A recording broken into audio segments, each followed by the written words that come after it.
The woman who was kept on a shelf.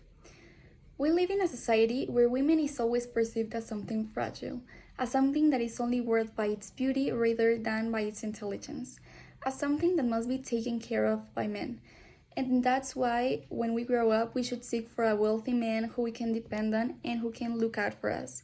That's what the video is all about, a visual representation of a woman's life according to society, or mostly according to patriarchy.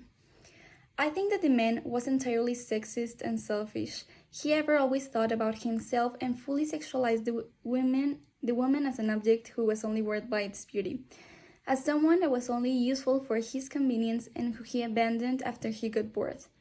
The worst part about it is that society always allowed his actions and even congratulated him for them, because we live in a patriarchy that sees women exactly like that, objects. If I was in the woman's place, I wouldn't even have married someone if that's all I wanted that person for. If I didn't even love that person, I would have never gotten in a situation with such a compromise.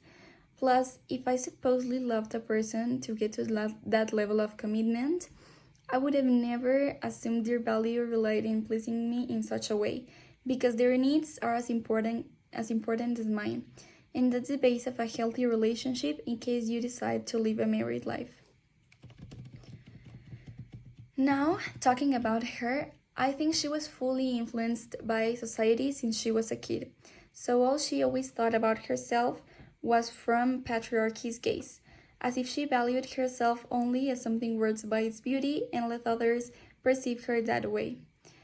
As if what she had to say was never worth to be listened to or respected. She lacked in self-love extremely. She always let others cross her limits and please them even if it costed her her own happiness. Plus, she didn't even respect herself, so how would others do so? If I was in her place, I would never let someone sexualize me to such a point because I know what I'm worth. So if someone did so, I would immediately walk away from that person. I think she should have left him from the moment he asked her to stay in that shelf, because that's when you realize he never ever loved her. And why waste your time in someone who thinks that low of you? Because even if you wanted things to work out with a person like that, you would know from the beginning that the person will never consider your necessities or even you as important and valuable as themselves. In her place, I would have started working in the way I perceive myself to improve my self-esteem, love, and respect, because at the end, we live to be happy. Thanks.